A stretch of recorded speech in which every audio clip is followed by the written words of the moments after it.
ನಮಸ್ಕಾರ, welcome to Yoyo Kannada. BJP ಮತ್ತು JDS ನಡುವೆ 2024ರ ಲೋಕಸಭಾ ಚುನಾವಣೆಗೆ ಮೈತ್ರಿ ಮಾಡಿಕೊಳ್ಳಲು ಒಪ್ಪಿಕೊಂಡಿದೆ. ಈ ಮೈತ್ರಿಯು ಕರ್ನಾಟಕ ರಾಜಕಾರಣದಲ್ಲಿ ಬಹು ದೊಡ್ಡ ತಿರುವು ಎಂದು ಪರಿಗಣಿಸಲಾಗಿದೆ. ಈ ಮೈತ್ರಿಯ ಹಿಂದೆ ಹಲವಾರು ಕಾರಣಗಳಿವೆ. ಬಿಜೆಪಿ ಮತ್ತು ಜೆಡಿಎಸ್ ಎರಡೂ ಪಕ್ಷಗಳು ಕಾಂಗ್ರೆಸ್ ವಿರೋಧಿ ಎಂದು ಗುರುತಿಸಲ್ಪಟ್ಟಿವೆ. 2023ರ ವಿಧಾನಸಭಾ ಚುನಾವಣೆಯಲ್ಲಿ ಕಾಂಗ್ರೆಸ್ ಗೆಲುವು ಸಾಧಿಸಿದ ನಂತರ ಎರಡೂ ಪಕ್ಷಗಳು ಕಾಂಗ್ರೆಸ್ ಅನ್ನ ಹಿಮ್ಮೆಟ್ಟಿಸಲು ಒಟ್ಟಾಗಿ ಕೆಲಸ ಮಾಡಲು ಬಯಸುತ್ತಿವೆ. ಇನ್ನು ಕರ್ನಾಟಕವು ಬಹುಸಂಖ್ಯಾತ ರಾಜ್ಯವಾಗಿದ್ದು ಒಕ್ಕಲಿಗರು, ದಲಿತರು, ಮುಸ್ಲಿಮರು ಮತ್ತು ಲಿಂಗಾಯತರು ಮುಖ್ಯ ಮತದಾರರಾಗಿದ್ದಾರೆ. ಈ ಜನಾಂಗೀಯ ಗುಂಪುಗಳಲ್ಲಿ ಪ್ರತಿಯೊಂದು ತನ್ನದೇ ಆದ ರಾಜಕೀಯ ಪಕ್ಷವನ್ನ ಹೊಂದಿದೆ. 2023ರ ವಿಧಾನಸಭಾ ಚುನಾವಣೆಯಲ್ಲಿ ಬಿಜೆಪಿ ಮತ್ತು ಕಾಂಗ್ರೆಸ್ ಪಕ್ಷಗಳು ಈ ಜನಾಂಗೀಯ ಗುಂಪುಗಳಲ್ಲಿನ ಮತಗಳನ್ನ ಪಡೆಯುವಲ್ಲಿ ಪೈಪೋಟಿ ನಡೆಸಿದವು. ಜೆಡಿಎಸ್ನ ಬೆಂಬಲವು ಬಿಜೆಪಿಗೆ ಈ ಪೈಪೋಟಿಯಲ್ಲಿ ಸ್ಪಷ್ಟ ಪ್ರಯೋಜನವನ್ನ ನೀಡುತ್ತದೆ. ಜೆಡಿಎಸ್ ಒಕ್ಕಲಿಗರ ಪ್ರಮುಖ ಪಕ್ಷವಾಗಿದೆ. ಜೆಡಿಎಸ್ ಅಧ್ಯಕ್ಷ ಎಚ್.ಡಿ. ಕುಮಾರಸ್ವಾಮಿ ಮತ್ತು ಮಾಜಿ ಪ್ರಧಾನಿ ದೇವೇಗೌಡರು ಒಕ್ಕಲಿಗ ಸಮುದಾಯದಿಂದ ಬಂದವರು. ಆದ್ದರಿಂದ ಜೆಡಿಎಸ್ ಬೆಂಬಲವನ್ನ ಪಡೆಯುವುದರಿಂದ ಬಿಜೆಪಿ ಒಕ್ಕಲಿಗರ ಮತಗಳನ್ನು ಗೆಲ್ಲಲು ಸಹಾಯ ಮಾಡುತ್ತದೆ.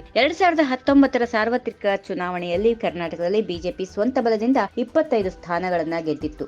ಒಂದು ಕಡೆ ಸ್ವತಂತ್ರ ಅಭ್ಯರ್ಥಿಯನ್ನ ಬೆಂಬಲಿಸಿ ಗೆಲುವು ಸಾಧಿಸಿದ್ದಾರೆ. ಬಿಜೆಪಿ ಒಟ್ಟು 26 ಎಂಪಿ ಸ್ಥಾನಗಳನ್ನ ಗೆದ್ದಿದೆ. ಕಾಂಗ್ರೆಸ್ ಕೇವಲ 1 ಸ್ಥಾನಕ್ಕೆ ಸೀಮಿತವಾಗಿದೆ. ಈ ಚುನಾವಣೆಯಲ್ಲಿ ಜೆಡಿಎಸ್ 10%ಕ್ಕಿಂತ ಕಡಿಮೆ ಮತಗಳನ್ನ ಪಡೆದಿತ್ತು. ಇತ್ತೀಚೆಗಷ್ಟೇ ನಡೆದ ವಿಧಾನಸಭಾ ಚುನಾವಣೆಯಲ್ಲಿ 14% ಮತ ಗಳಿಕೆಗೆ ಸೀಮಿತವಾಗಿತ್ತು. ಈ ಹಿನ್ನೆಲೆಯಲ್ಲಿ ಬಿಜೆಪಿ ಜೊತೆಗಿನ ಮೈತ್ರಿ ಜೆಡಿಎಸ್ಗೆ ನಿರ್ಣಾಯಕವಾಗಲಿದೆ. Congress, TMC, Aam Aadmi party, DMK ಮತ್ತು ಶಿವಸೇನೆಯ ಉದ್ಧವ್ ಬಣದಂತಹ ಪಕ್ಷಗಳ ಮೈತ್ರಿಯಾಗಿರುವ ಭಾರತವನ್ನು ಎದುರಿಸಲು ಬಿಜೆಪಿಗೆ ಈ ಮೈತ್ರಿ ನಿರ್ಣಾಯಕವಾಗಿದೆ. ಒಟ್ಟಾರೆಯಾಗಿ ಕರ್ನಾಟಕದಲ್ಲಿ ಬಿಜೆಪಿಗೆ ಜೆಡಿಎಸ್ ಬೆಂಬಲ ಕೆಲವು ಕಾರಣಗಳಿಗಾಗಿ ಬೇಕಾಗುತ್ತದೆ. ಮತಗಳ ಪ್ರಮಾಣ, ಒಕ್ಕಲಿಗರ ಮತಗಳು ಮತ್ತು ಕೇಂದ್ರ ಸರ್ಕಾರದ ಬೆಂಬಲವನ್ನ ಪಡೆಯಲು ಬಿಜೆಪಿ ಜೆಡಿಎಸ್ ಬೆಂಬಲವನ್ನ ಪಡೆಯಲು ಬಯಸುತ್ತದೆ. ಈ ಮೈತ್ರಿಯು ಕರ್ನಾಟಕದಲ್ಲಿ ರಾಜಕೀಯ ಲಾಭವನ್ನ ನೀಡುತ್ತದೆ ಎಂದು ಎರಡೂ ಪಕ್ಷಗಳು ಭಾವಿಸುತ್ತಿವೆ.